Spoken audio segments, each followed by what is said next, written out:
اللہ تعالیٰ فرماتے ہیں 27ویں پارے میں وما خلقت الجن والانس الا لیعبدون، کہ میں نے تمام جنوں کو تمام انسانوں کو صرف اپنی عبادت کے لیے پیدا کیا ہے۔ میرے بھائیوں، کس نے پیدا کیا؟ اللہ نے۔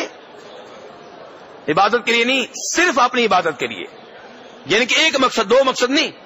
اللہ کہہ رہے ہیں الا کہ میں نے تمام جنوں کو تمام انسانوں کو صرف اپنی عبادت کے لیے پیدا کیا ہے۔ قرآن بالکل واضح ہے، سورہ ذاریات ہے، 27واں سپارہ ہے، اور لوگ کہتے ہیں کہ نہیں، اللہ نے کائنات بسائی ہے اپنے محبوب کی خاطر۔ اللہ سے پوچھو، اللہ کہتا ہے قرآن میں، خالق کہتا ہے قرآن میں کہ میں نے تو جنوں انسانوں کو صرف اپنی عبادت کے لیے پیدا کیا ہے، اور انسان کہتے ہیں نہیں، اللہ نے کائنات بسائی ہے اپنے محبوب کی خاطر۔ اگر اس سے روکیں تو کہتے ہیں جی تم گستاخ ہو، تمہیں کیا پتا محبت کا۔ ارے اللہ کچھ اور کہے اور آپ کہیں نہیں یا اللہ ایسے نہیں ہے، اس سے بڑی گستاخی کیا ہوگی؟ 27واں پارہ کھولیں میرے بھائیوں، قرآن پاک آپ کے ہاتھوں میں ہے، آپ کے گھر میں ہے، آپ کی مسجد میں ہے، جس میں اللہ صاف صاف کہہ رہے ہیں کہ میں نے تمام جنوں کو تمام انسانوں کو صرف اپنی عبادت کے لیے پیدا کیا ہے۔ اور اگر آپ آسمانوں کی طرف نکلیں کہ آسمان کیوں پیدا کیے، زمینیں کیوں پیدا کی، تو اس کا جواب بھی قرآن پاک میں موجود ہے۔ پہلے 27واں سپارہ تھا، اب حوالہ 28ویں سپارے کا ہے۔ پہلے سورہ ذاریات تھی، اب سورہ طلاق ہے۔ اللہ کہتے ہیں اللہ الذی خلق 7 سماوات ومن الارض مثلہن یتنزل الامر بینہن لتعلموا ان اللہ علی کل شیء قدیر وان اللہ قد احاط بکل شیء علما۔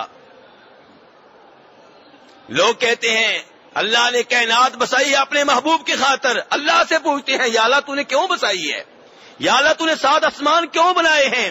یا اللہ تو نے 7 زمینیں کیوں بنائی ہیں؟ اللہ کہتے ہیں میں نے 7 آسمان بنائے، میں نے 7 زمینیں بنائی، کیوں؟ لِتَعْلَمُوا أَنَّ اللَّهَ عَلَى كُلِّ شَيْءٍ قَدِيرٌ، اے انسانوں تاکہ تمہیں معلوم ہو جائے کہ اللہ ہر چیز پہ قادر ہے، اور تمہیں معلوم ہو جائے کہ اللہ کا علم کتنا گہرا ہے۔ اللہ کی قدرت کے بارے میں جاننا، اللہ کے علم کے بارے میں معلومات لینا، اللہ کی ذات کی معرفت حاصل کرنا، یہ بھی اللہ کی عبادت ہے۔ تو خلاصہ کلام یہ نکلے گا کہ اللہ نے تو سارا سلسلہ قائم کیا اپنی عبادت کے لیے، اور ہم محبت میں آ کر، عقیدت میں آ کر من گڑت روایتیں بیان کرتے ہیں اور کہتے ہیں نہیں، محبوب علیہ السلام نے کہا تھا کہ اللہ نے کہا ہے کہ میں نے کائنات بسائی اپنے محبوب کی خاطر۔ ایسی من گڑت روایات محبت کے نام پہ، عقیدت کے نام پہ اگر پیش کرو گے تو کسی اور کو بھی روایتیں گڑنے سے تم روک نہیں سکتے۔ تم نے یہ روایت گڑی، دوسروں نے ایک اور روایت گڑ لی، انہوں نے کہا ٹھیک ہے تھوڑا سا آگے بڑھیے، کہ اللہ کہتے ہیں کہ اے محبوب میں نے یہ کائنات بسائی ہے آپ کی خاطر، اور آپ کو پیدا کیا ہے علی کی خاطر، اور علی کو پیدا کیا تھا فاطمہ کی خاطر رضی اللہ تعالی عنہما۔ اب کیا کرو گے؟ ان سے کہو گے تمہاری روایت جھوٹی ہے، وہ کہیں گے تمہاری بھی جھوٹی ہے۔ کیا کرو گے؟ اگر یہ کہو گے نہیں جی جو مرضی بیان کرو، تو کہیں گے ٹھیک ہے ہم بھی جو مرضی بیان کریں۔ میرے بھائیو، نبی علیہ الصلوۃ والسلام کی طرف کوئی روایت منسوب کرنے سے پہلے 1000 بار سوچ لینا چاہیے کہ یہ روایت کس کتاب میں آئی ہے، حدیث کا نمبر کون سا ہے، بخاری شریف کی ہے کہ مسلم شریف کی ہے۔ بخاری مسلم کی تمام روایات صحیح ہیں، اگر کسی اور کتاب کی ہے تو پہلے چیک کرنا پڑے گا صحیح ہے کہ ضعیف ہے۔